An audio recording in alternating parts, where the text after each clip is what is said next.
my auntie's restaurant. They had a stall cupboard in the back and had a little pool table in there. Small table, maybe like 6'3". That was it. I just spent my time in that stall cupboard just playing, I just started going to tournaments and things straight away, and I really enjoyed it, I enjoyed the buzz of performing. I didn't have no intentions of being the best in the UK. I knew I was going to be there. That was like a given. And I think that record might stand. I'm still probably the youngest UK number one that there was. My whole thing was I need to be one of the world's elite. I was the UK number one at like 21 years old. And then at the age of 23, I went and won a world title, the World Pool Masters. In my sport, I beat the best ever, all of them. All of them that came, they're all not, this division, that division. No, you couldn't hide. It don't matter. You're the best of the Philippines, I got you. You're the best of America, I got you too. The best in Europe, I got you too. The game's been in the wrong hands, it's not been promoted properly. So that's something new that we're doing. It's like what the IPL is for cricket, what the NBA is for basketball. You could call it the PBL. Yeah, you're going to see a lot more pool on your TVs real soon.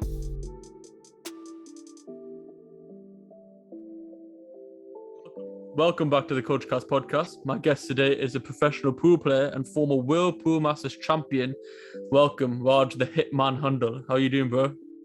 I'm doing well. How are you? I'm good, brother. I appreciate you sparing the time. As you well know, what I like to do at the beginning of each podcast is sort of take a trip down memory lane. Want to know a bit more about baby Raj, a bit about your upbringing, a bit about your cultural background.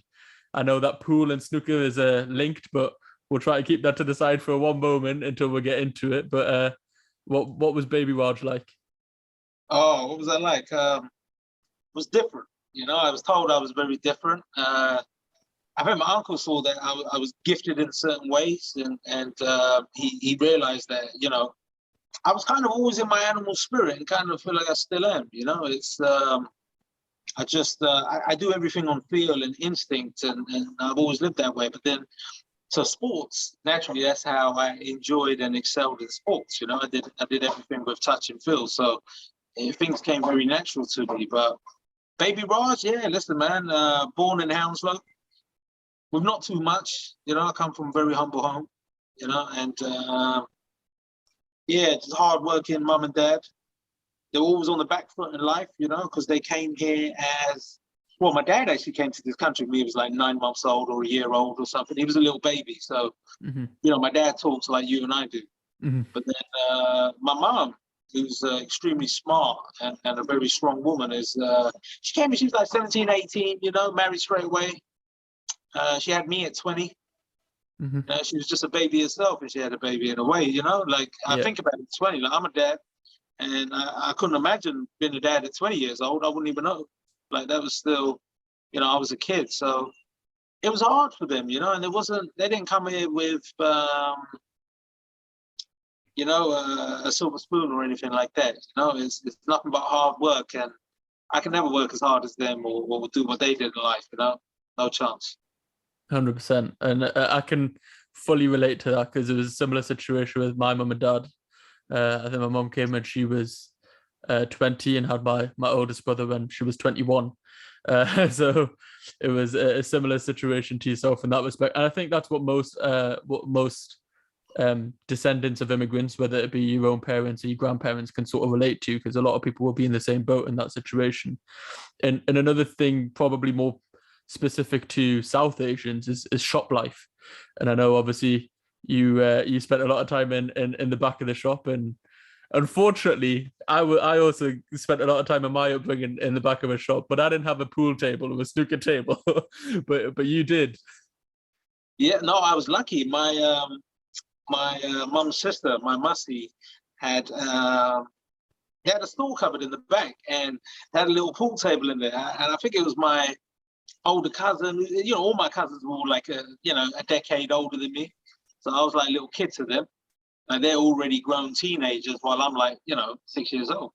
And they would, I think it was like his birthday gift, small table, maybe like 6'3". And that was it. I just spent my time in that stall cupboard just playing, because my parents couldn't really, they had to work just to make ends meet. And, my dad, he was always busy, but he was a very good snooker pool player himself anyway, but he's always busy putting in double, triple shifts at work and stuff. And So there was no babysitter or anybody, you know. I mean, I kid you not, I'd be 6 years old, I'd be walking the streets, getting from school to my auntie's restaurant, even by myself. But back then it was a different time. It was a lot safer, you know. It was, everybody knew, you know, I could walk past every house and tell you which family lived where, and who, oh, that's so-and-so's grandmother, and that's, you know, everybody would know. And it was a different time in life, whereas now everybody's a stranger in a way, you know. Like I could roll through Hounslow now and I find it hard to recognize people. The whole thing changed, you know. So, I think back then it was more tight-knit communities because one, more people were probably in the struggle together, and two, obviously social media plays an impact. People probably aren't as close because they're probably asked about their friends on Facebook more than their neighbors or something like that. I mean, you could be right there, but then I don't want to sound bad when I say this, but a lot of our people did really well really fast because they worked hard, they bought property, you know, they were smart. We didn't really rent, you know, we'd buy something or live together and shit. I remember living 3 families in one house once upon a time. I kid you not, there was only 1 bathroom. You know, like today, I look at my house has got 7 bathrooms. I feel embarrassed. You know?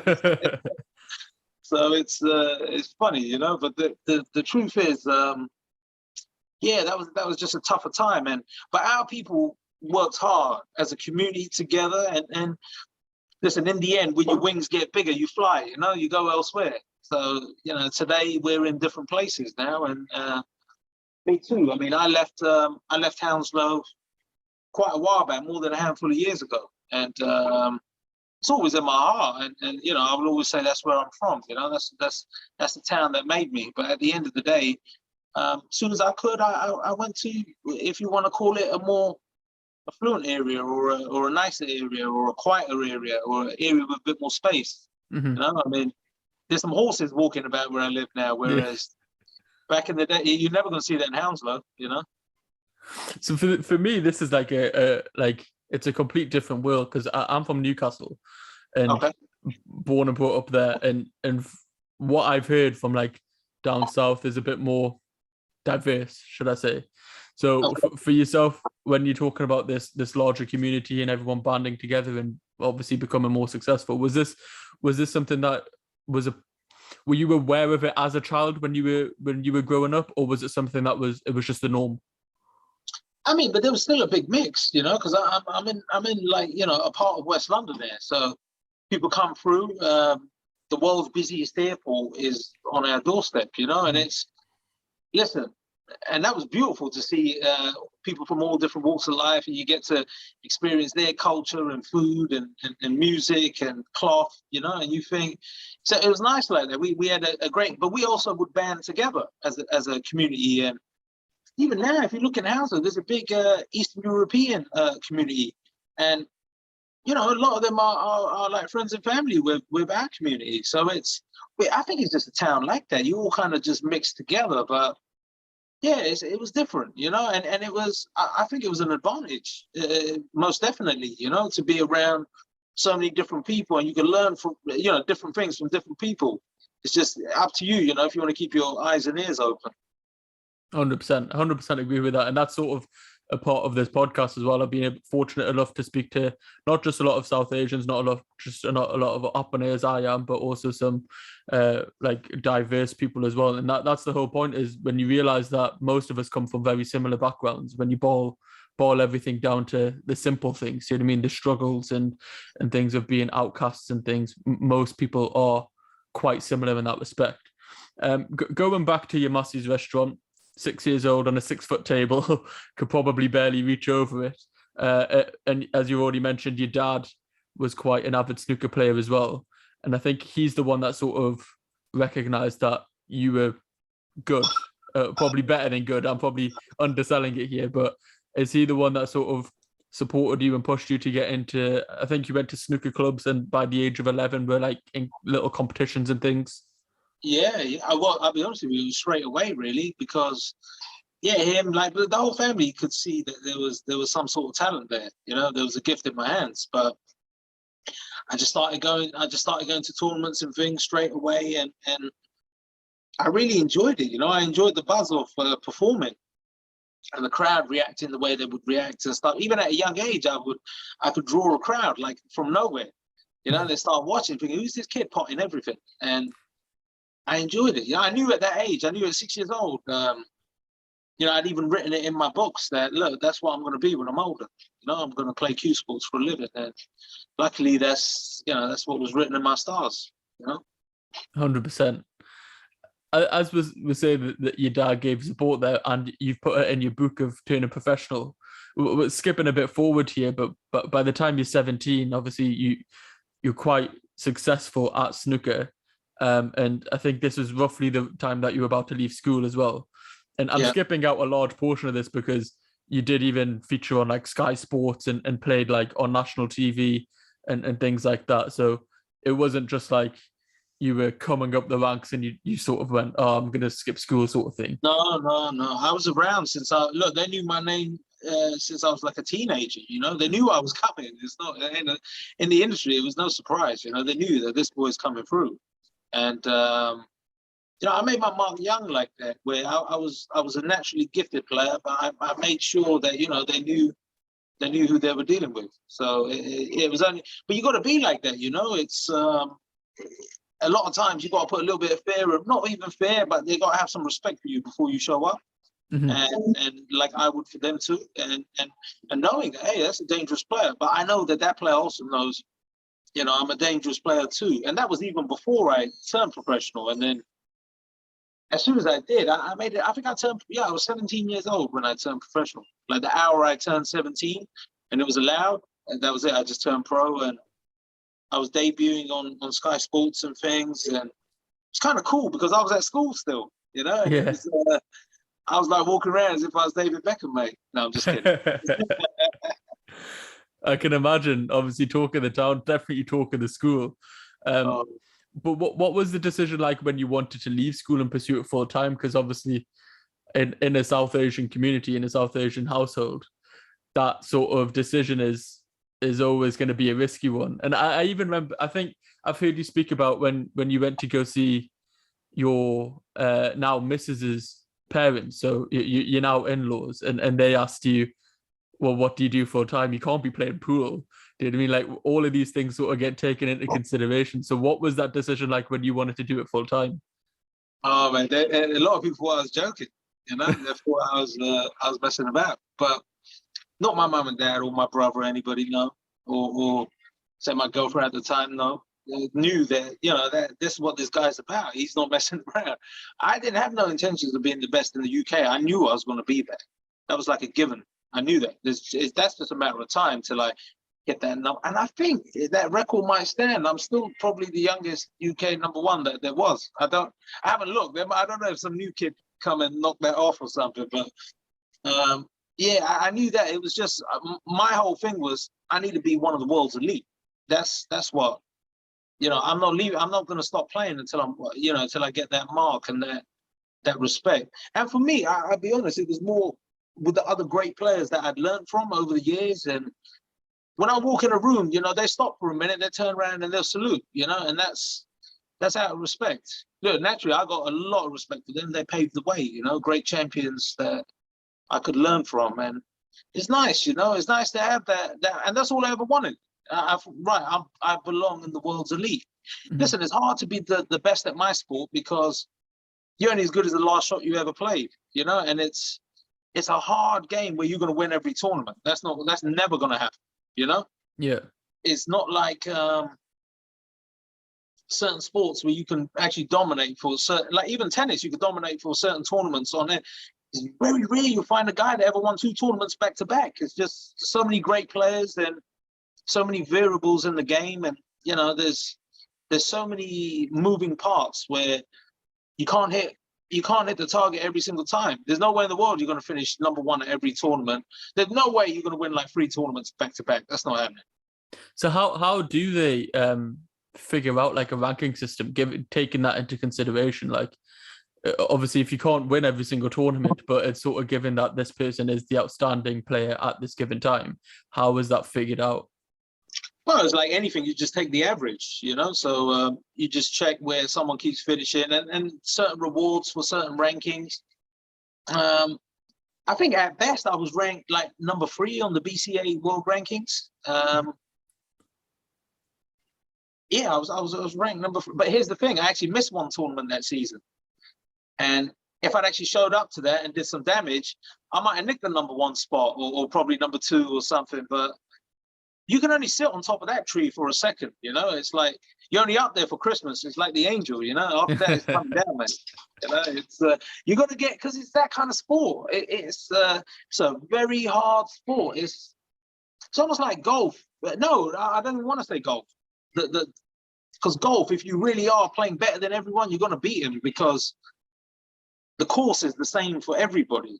But when you play pool, remember this: how you break and the outcome, the layout of the table. Well, sometimes you might just have it where it's like so easy, it's almost like it's your birthday every time. Yeah. And there's a lot of times you're not going to get that opportunity to get the train running, you know, and get that momentum going, because the table's not giving you that opportunity. And it's, most people will never understand that.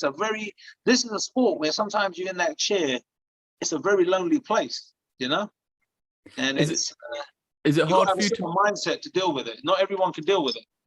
I was just about to say that. How much does the mental part play in it? Because it is an individual sport, and you always see, like, for example, I'm a big fan of boxing, and you can't really compare boxing to a team sport because it is very individualistic.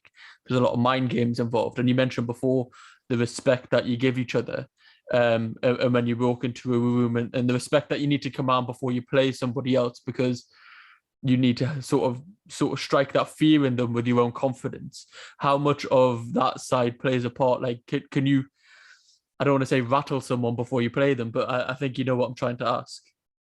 Yeah, you listen, a good friend of mine, you know him, he's like the smoothest in the business, Ronnie, right? So, listen, he told me he knew when he was going to beat Stephen Hendry before he played him. No disrespect, Stephen Hendry's a great champion. Listen, one of the greatest of all time. And Ronnie will tell you he's the greatest of all time, but we all know it's Ronnie. The truth is, he used to say it was in his walk, it was in his demeanor, in his persona around the table, and how he would maneuver around. So he said when his timing and his speed were a little bit off, he goes, I knew I had him. It was so, listen, knowing that, what Ronnie will do is sometimes he'll just speed his momentum up just to catch that gear as he's playing, and hope that everything kind of clicks into place. And then his cueing is in, and his eyes are in, and his feet. And once he's in like that, there's nobody in the world that could beat him. I feel like that too.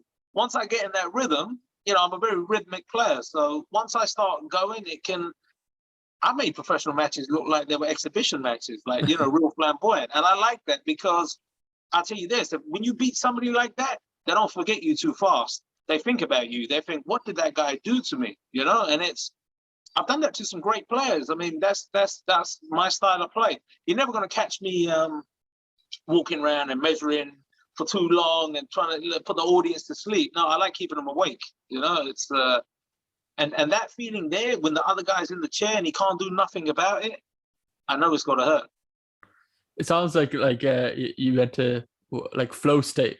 I think is the term, isn't it? Like when you're just in your flow, it's like a natural sort of thing that just comes to you. In the zone. It's a zone, and it's a beautiful, for me, it's like the most addictive thing ever. Like when you hit that zone, let me tell you something, it's beautiful, and I miss it. I can't wait to get out and play again, but I can't get that feeling unless I'm in an actual proper arena, and I got like some of the world's best in front of me that I got a lot of love and respect for as a player, and I think, right, it's time to battle. So going back to your question, yeah, it's all about mindset. It's all about how you bring yourself that day. But on top of that, you can't just show up looking for your game. You are going to have to bring it with you. So the training in the background has to be done. You can't cheat the process, you know? I can tell you that. There's times in my career I was out and partying and enjoying my life a bit too much. Let me tell you, I got beat up by the best in the world. There's no way in the world you're going to cheat that process. I don't care what sport you play. You know, it's you have to put that work in. But then when you show up, you do want to have that confidence about you and confidence within your game, not in a cocky way or anything, but have that that kind of play as well, where you're aggressive as opposed to you're timid and you're on the back foot. You know, you're pressing forward. You're the aggressor. I've always been that way when I played. You know, I even if I go down guns blazing, that's cool, but there'll be guns blazing. You know, we're gonna be doing something, and it's just I mean, that's not only who I am in the sport I play. That's who I am in my life. You know, and that's who we are in our blood. You know, and that's a DNA thing, I believe. 100%. Well, I think you hit the nail on the head there. Quite an ignorant question I'm going to ask, and you might get this quite often, but what does training involve for pool and snooker? Is it literally just setting up a table, breaking, seeing how the table comes, and trying to pop things and put, like, simulating games over and over and over again so that you've got your angles like absolutely perfect? Or is there anything else like that that the average person probably wouldn't consider? See, look, that's a very hard question, because it depends where you are in your career. They say to master something, you have to do 10,000 hours consecutive at some point. I've probably done multiples of those, I think. You know, I really put my time in as a kid. I put that. So it's ingrained in me, and I'm lucky where I've got a natural ability as opposed to I've really got to go searching deep and hard and for long hours for it, you know? Mine shows up quite fast. And all I got to do is just keep it fine-tuned. And once I caught it, I mean, look, if I really wanted to get dialed in, I'd have to put like 2-3 weeks in, maybe call a few players, hang out with a few players, get that quality practice in, you know, get competing, get in that mindset.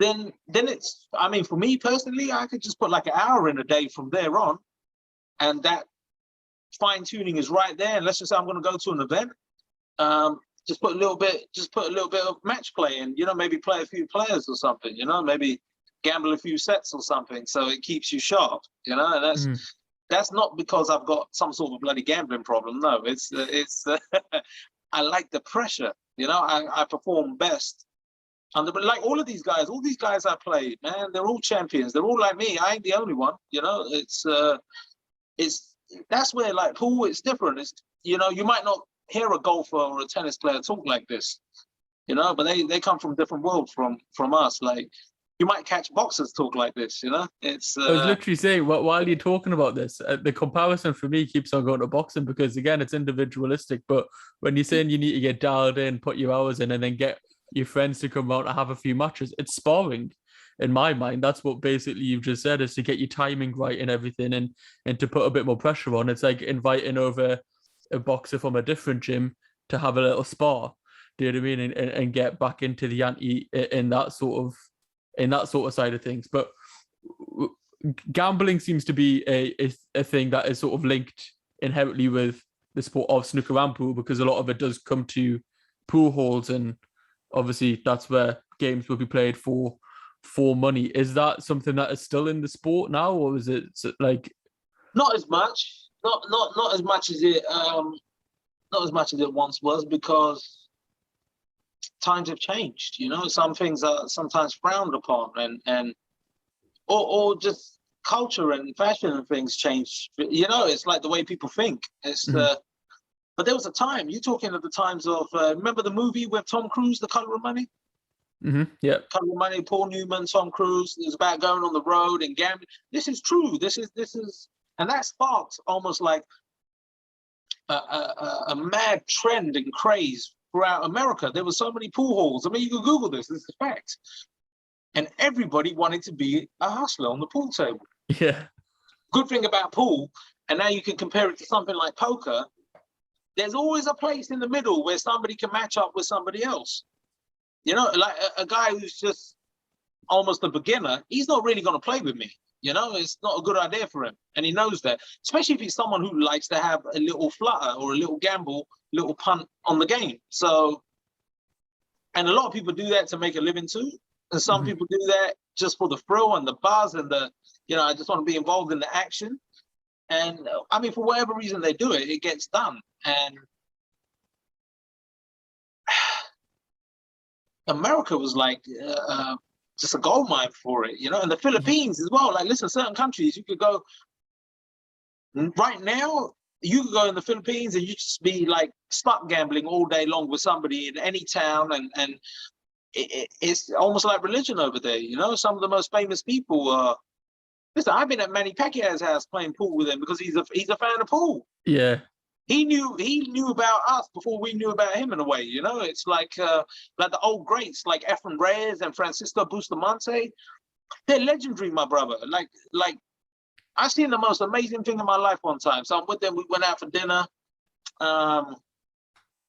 Real like you know, like literally the president of the country and the mayor. Everyone's there, right? It's like it's some serious stuff going on. And as we walked out of this restaurant, Efren Reyes has gone over the road to do something. Like he's acting like he's a normal person. He's the most famous person in the country, Efren. And a group of kids, about 20 of them, ran up to him over the road and just touched him and ran away. And I asked the driver, I said, pare, which means brother in Tagalog. I said, pare, I said, why did he do that? And he goes to me, he goes, they touch him because he's good luck. Oh, wow. I was like, are you serious? I said, wow, that was amazing. And then I learned after that they're loved and respected so much. Them two are like tax exempt in the country. And, you know, it's like they get a lot of love. And I tell you what, they deserve every bit of it. It's like hope, isn't it? From the story of like, from Manny, from what I know, like he's literally rags to riches, essentially. And is obviously like a boxing legend. I was going to ask that because I know that he's not exactly too bad at the sport himself of pool. He's fairly good from what I understand. He's really good. He plays all sports really good, to be honest. Manny Pacquiao, listen, we all know how he boxes, yeah? That's not a secret. But then you got basketball, he plays great. Pool, he plays great. Like all of these games, he's semi-pro. I'm not messing about with you. Like he's right there. He's right there. And man, I'll tell you what, this guy, he plays chess, backgammon. You can pick a sport, this guy can play it, you know, and it's kind of really cool. It's nice to see because I can relate to that a little bit myself. And amazing to watch him. I tell you what, I was watching him play pool. I remember he was playing some big businessman. He came in from Japan. And I think they were betting something like 50,000 a set, and they were just playing all night. I don't even know who won or finished, or it was in his Continental hotel in Manila, and he's got like a casino on the top floor. It's just like it was the craziest action I've ever seen in my life. You know, just like it was nothing. Like just 50 grand a set, just playing just for fun. It was like brilliant, man. It's crazy. It's crazy. I think. I've heard on the Joe Rogan podcast before because Joe Rogan's fairly familiar with like pool and quite an avid player himself, and I think he was talking about how good Manny is at pool, as well, and it is just crazy when you think that again, like yourself, like when people are sometimes just naturally gifted at sports in general, it's just whichever the one they want to pick to take further. And for him, he probably just took boxing. For yourself, you took pool, but if you wanted to turn your hand to other things, you probably could have. Going back to 17-year-old Raj, so we've sort of switched from snooker to pool, but that was roughly the time when that switch happened. Like 16, I kind of fell out of love with snooker a little bit. I guess I just got kind of burnt out with it.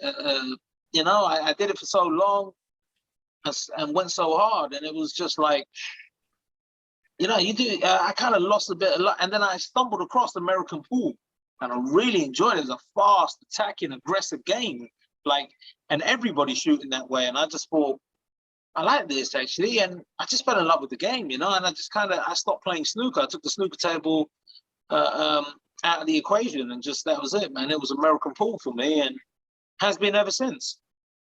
What are the main differences between snooker and pool for someone like? Again, ignorant like myself, obviously, and I've played both. I understand the basic rules, but for me, when it comes to pool, there's so many different types. Like I've obviously watched Ronnie in snooker tournaments on TV. I've played games like 8-ball pool, 9-ball pool on my phone or whatever. But what are the main differences that if you were gonna sort of simplify it? Main differences. I mean, you got obviously the equipment. You know, the pocket size, ball size. the cue, the weight. So it's like, let's just say racket sports, badminton and tennis. They're both racket sports, but the equipment's completely different, and so is the format, and so is the court. And the height of the net and things. So it's just a different game in that sense, but the core basics are the same. How you would hold the cue and away and aim. So you can switch back and forward, but it's hard to be the king of two different jungles. It's to reign supreme in any one of them, you have to be fully dedicated. I mean, Ronnie tried it as well. Like, they don't get no better than that. Even he come along to the pool, and he did a few things, actually. He did a few little bits and bobs, but could never really get it. It was because, and if he did, it would affect his snooker. I'm 100% sure of it. But I'll tell you what, he's so gifted, he'd probably get away with it every now and then. Is it annoying when you get questions like that when people sort of put them in the same bracket, because they're probably, for you obviously know every single little detail which is different about them? Is it annoying when people like me go, are they the same? Well, look, it's like saying taekwondo or kickboxing. They're both martial arts, but they're different. It's like MMA and boxing. It's all combat, but it's different.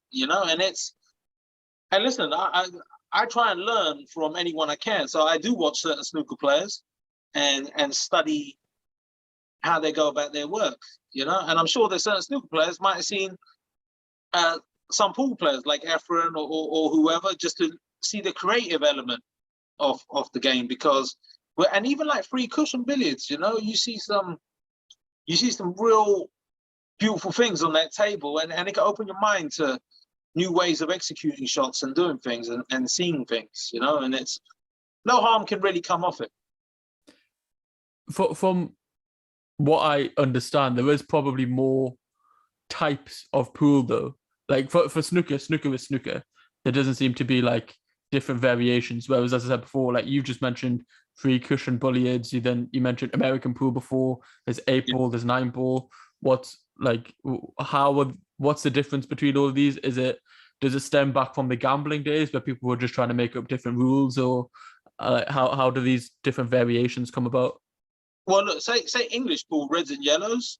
I never really played that game, to be honest. I mean, you might have just had a game in the pub with your friends, but I'll be honest, I never even had a cue for that game. So it was like that. There is something that's really only played, say here, maybe Australia. A bit in like Gibraltar or something like that, maybe Malta. It's hardly played anywhere. And the equipment's completely different. It's like playing almost ping pong. And then snooker would be a bit more like, I would say, badminton with the equipment, a bit heavier, a bit more to it. And American pool, which would be 8-ball, 9-ball, you could play a 10-ball, rotation pool, straight pool, bank pool. There's so many different disciplines that can be played on the American pool table. So it is the most, well, there's more American pool tables in the world than there are, I think anything else, I don't know, I could be wrong there, actually. Maybe, no, I think that's right. That's right in what I'm saying. There'll be more American pool tables, well, because the sport's actually played in a lot more countries. Mm-hmm. It's all over Europe, every single European country, every Asian country, yeah, for sure. It's where snooker's really only played a little bit in India and China, but right. Those countries also play American pool, and so do all the others. So it's, but the game's been in the wrong hands, It's not been promoted properly. So that's something new that we're doing as well. And you're going to see a lot more pool on your TVs real soon. That's for sure. I'm excited. When you say all the different variations, so when you turned pro, and I think it was 1999 when you were 19 in pool, and then by 2005, at the age of 23, you were the youngest, the youngest world pool championship winner. I think I turned pro at like 17, if I remember carefully. Like 17, probably 98, yeah. Okay, I haven't researched properly then. I've seen a few. I must be getting the wrong sources. Right. It'd have been late 98, so towards 99. So you only like probably a few months off. And then I was the UK number one at like 21 years old. Yeah. And then at the age of 23, I went and won a world title. Yeah, the Whirlpool Masters. I remember that very well. How was that? Like, what was that feeling like? Great feeling, you know. It's something I accomplished that stay with me forever. You know, it's a beautiful. It's nice, you know, that feeling. Even now to this day, when someone reminds me, I think, wow, you know, I was lucky enough to do that. Not everybody gets to say they won a world title in something, you know, and actually, you know, I was sitting on top of the world for that minute, and it was nice. It was nice. That'll always stay with me. It was beautiful. It was magic. Do you feel like when reaching the pinnacle of anything in life, and obviously, and for yourself, it would be pool, do you think that gives you a certain mindset that can be transformed into anything in life? I think a winning mindset is something that, yeah, you can take to any other field, whether it be your work or your personal life, you know, you whatever it be. It's in you, isn't it, to win? Mm-hmm. Now, winning is a habit, and losing is a habit too. So yeah, you wanna try and get on the winning side of the fence more often and stick with that, because it's a mindset again. You know, it's to find a way. It's to win. It's to be able to sacrifice and train and be able to do these things for a better reward at the end. You know, and you can apply that anywhere you want in life. It's on you at the end of the day. Yeah, 100%. And while you were at the pinnacle of the sport, and obviously you were world champion, you're obviously from a Sikh background. You've got uncut hair. You have like iramal on all the time when you're competing.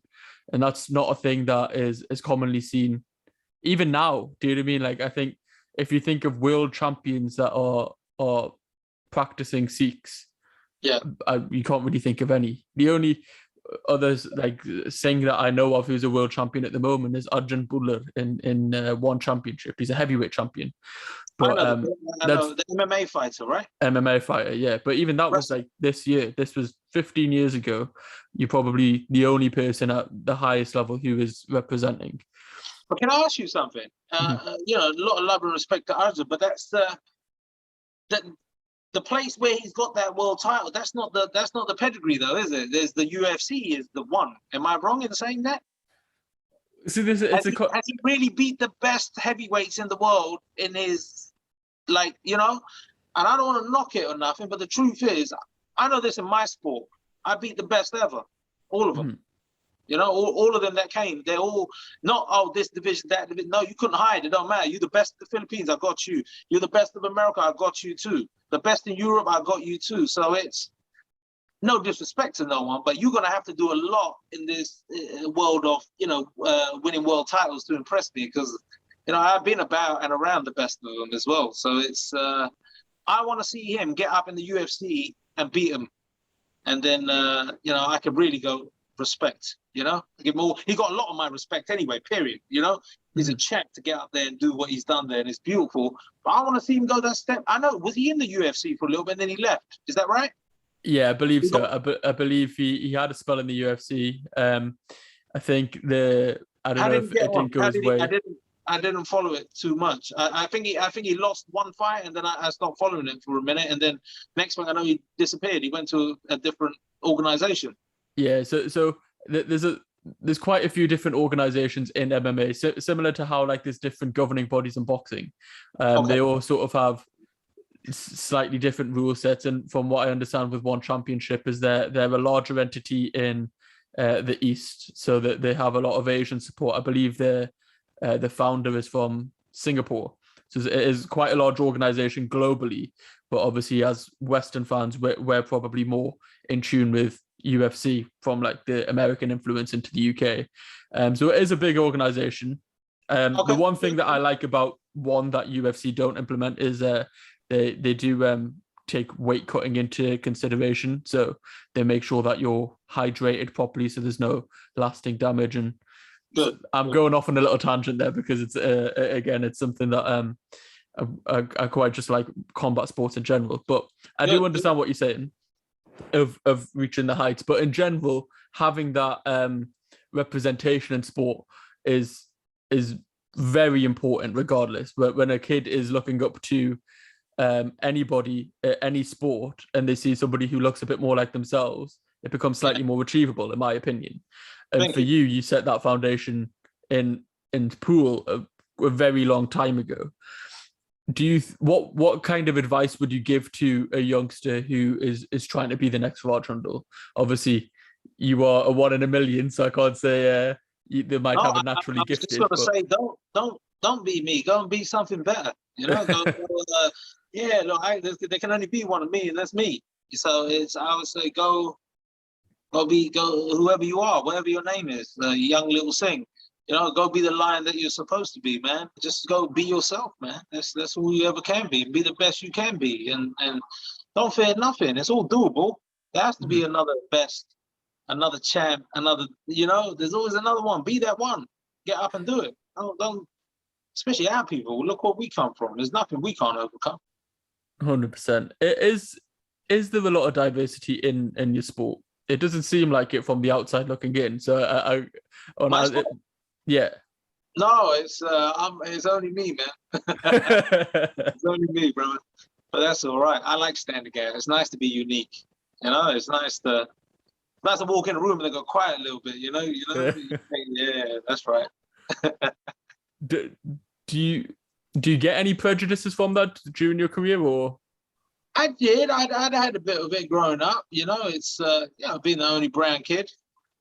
But then it was just confirming what I already knew. You know, they're scared. That's all. It's all right. Listen, I had a lot of fist fights as well growing up. You know, as a junior and stuff. I was like, look, man, I ain't really gonna stand for it. Like, you know, you gotta put them up now as well. Let's go. So once that kind of, they were like, well, he ain't really no victim, this guy. You know, they found out real fast about that, and just everyone kind of stayed in their lane, and then it came to the point where like it was just I was running the show. That's it, you know. And it was, you know, they all go hush then, you know. It's but it's funny. I even traveled the world and got it elsewhere in other countries, like as a grown adult and a touring pro. And you just think, look, you just feel sorry for people. They got hate in their heart, you know. I ain't got no hate in my heart. I ain't got no fear in my heart either. I like the word you like there. I'm not a victim, because I think that is something that is, I want to even use the word popular nowadays. Do you know what I mean? It's quite easy for people to feel like the victim and use that as an excuse. But I like the way that you said I'm not a victim. I'm going to go in there and show who's boss. Never. You never find, that's not me, man.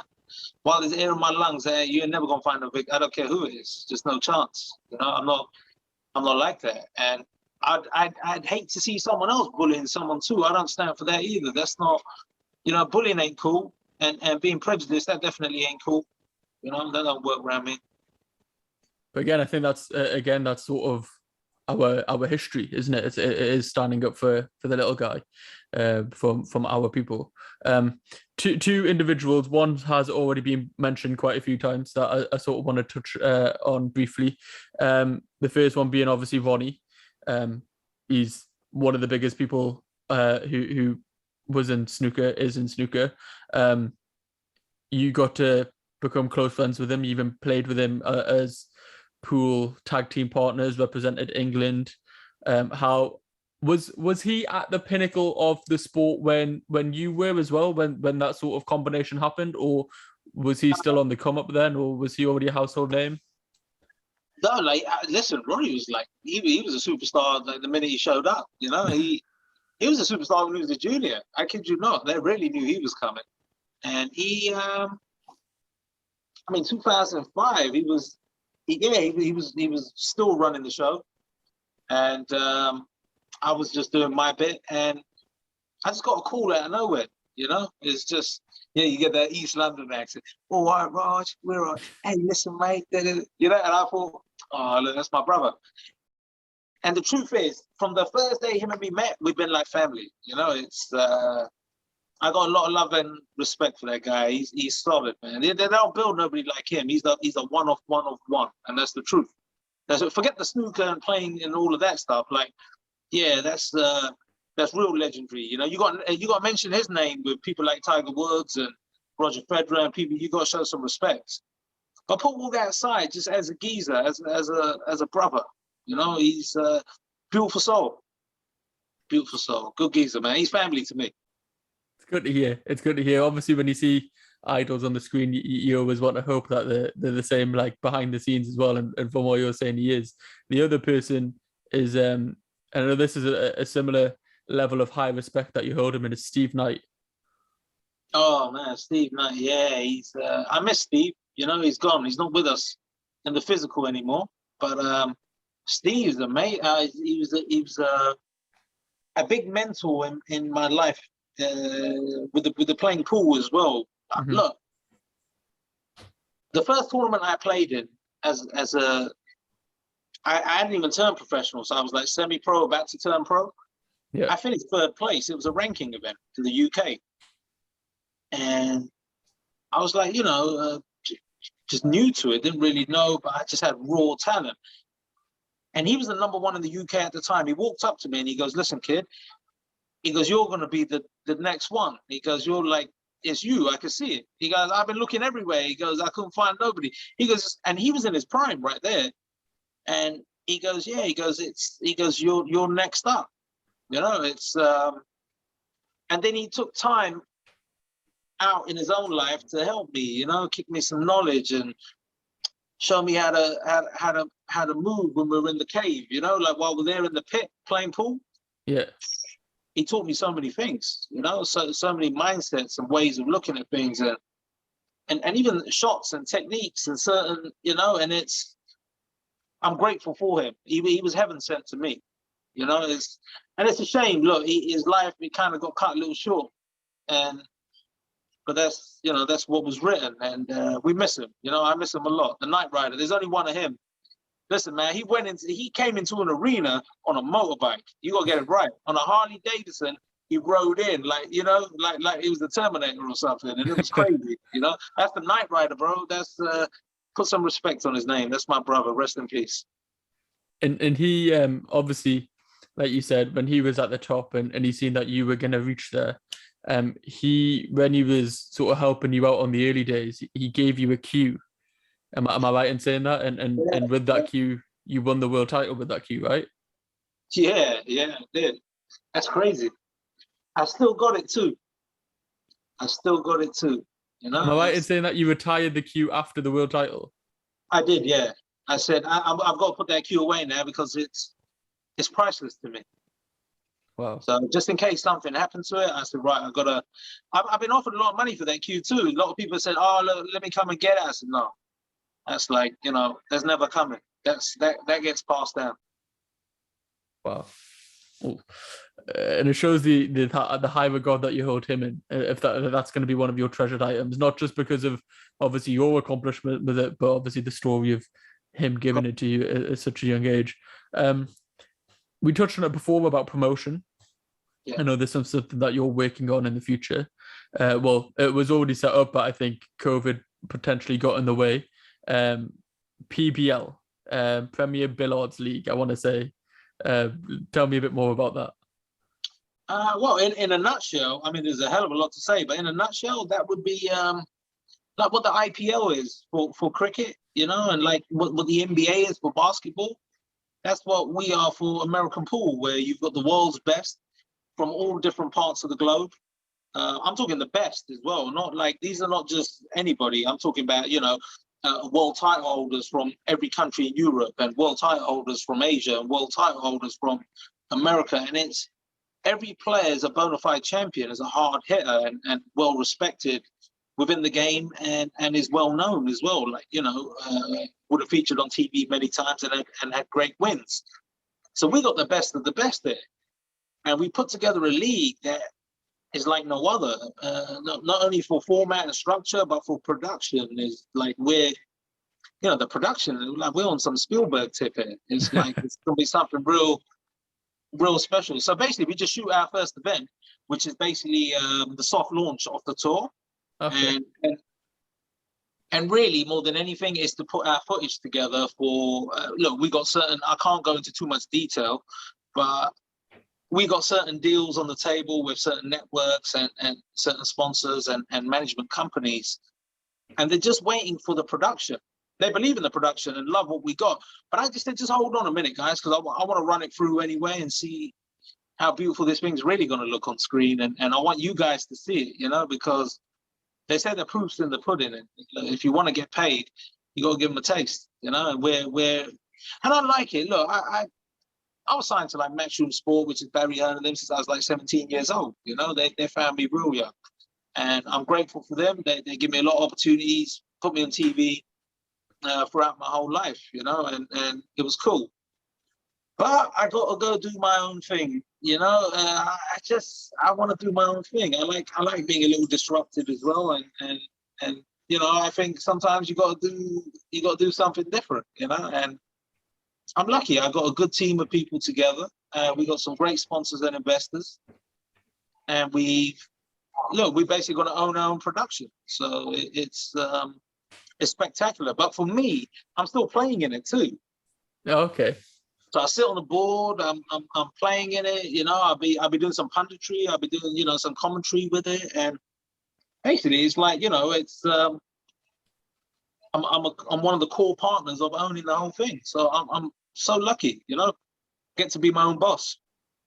Definitely. Is it like what you were saying before with the UFC and one championship comparison? As you want to be the UFC, you want to be the proving ground for the world's elite to actually come and test themselves against the very best, but in pool.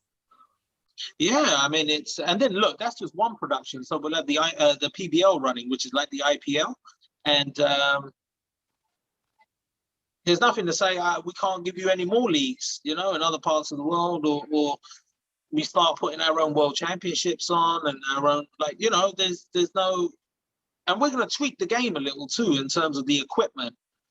This is going to be a fun one. I'm not going to give too much away, but we're going to tweak the equipment just a little bit. So you might see a bit of a change in some sizes and the rules too. So, you know, we'll although it's primarily 9-ball that we're playing, there'll be some tweaks in the rules. So yeah, it'll almost be, you know, you could call it the PBL 9-ball, you know, or whatever. We'll get a bit more precise with that once we launch, but it's going to be different, you know. It's going to be the new age. Look, it's like, who the hell watches Test cricket anymore? No one. You know, it's like people don't even watch 50 overs anymore. It's like, it's got to be 20. 2020, I've got lunch coming. I've got to go somewhere or dinner. Or, yeah, people are busy, right? So you need, things are getting very hybrid these days. You know, it's things are moving different. Don't remind me of T20. I'm still recovering from yesterday. Can I tell you something? I didn't watch it and I didn't care. And I'm actually kind of hacky. I'm kind of,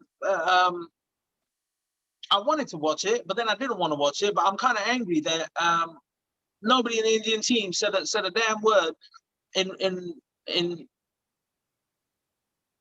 in respect or love or anything with the farmers at all. With the pro, I don't even know how to say it. You know, like, I had a lot of respect for guys like Sachin Tendulkar and them, but that's out the window now, mate. I'll be honest with you, because that kind of stuff means more to me. That's my forefathers are farmers. And I'm gonna tell you something, you have nothing on your plate without farmers. I don't care where you live or what lifestyle you think you got going on. Without those farmers, you ain't got nothing, mate. And these guys, like Sachin Tendulkar, he never said nothing. And he put some dodgy tweets out that looked like he was paid to put them out. Yeah.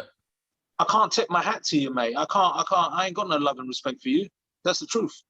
100%. And a lot of them. I'm talking about the whole team here, by the way. I'm just singling him out because he's like the most known cricketer ever. But all of them, Pudgy, you know what I mean? What's he up to? You know, there's a lot of people in that in India in total, and Bollywood was the same. Obviously, they use our backdrop for a lot of the movies, but when it came down to it, they don't want to support. And I've had this conversation many times with many people on the podcast before. I did a farmers protest podcast laying out statistics, hard cold facts of what is actually happening over there. So if anybody wants to listen to that, go back and listen to that as well. As I say, it's we try not to get emotional and give you the hard cold facts to basically show this injustice that was going on. And going forward, it's just put your money where your mouth is. Do you know what I mean? Like if somebody's making a movie and they didn't stand up for farmers and then they want to go make that movie in the farms in Punjab, then show your support by not going to see that person's movie, and that's what's really going to make them hurt. Look, this cancel culture is kind of scary. It's like dodgy. It's like, but the truth is, look, shouldn't sell your soul, 100%. That's it. Shouldn't sell your soul. That's one thing you should keep. That's the one thing you're gonna take to the next life. Don't sell your soul. Don't do that. Exactly. Like, everyone's human. Everyone has a moral compass, and when right is right and when wrong is wrong. And obviously, what is going on in India is 100% wrong, and continues to do so. And we just need to make sure that we all keep on top of things like this.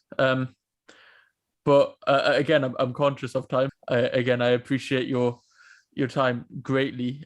Before we wrap up, I always ask all my guests the same 5 questions in like a quick fire fashion. So if we just rattle through these? Sure thing. So the first one is, what are you most proud of?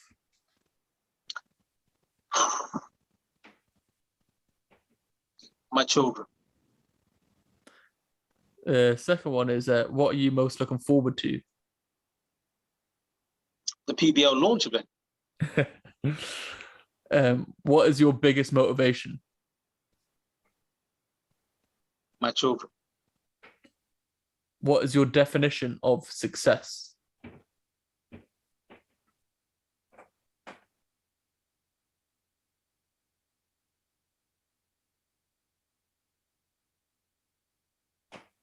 Ooh. Happiness. To be happy. To be happy. And last but not least, because it's the KultureKast podcast, how do you think your culture has affected you in your life and journey thus far? Greatly. And I'm lucky. Listen, the blood in my veins, it comes from Saint Warriors. It's special. Very special. Perfect, man. Again, I appreciate your time. I'll leave your links to your social medias and things in the description. Is there anything you want to say before we wrap up? That's it, man. Just thank you for today, and we'll do this again sometime.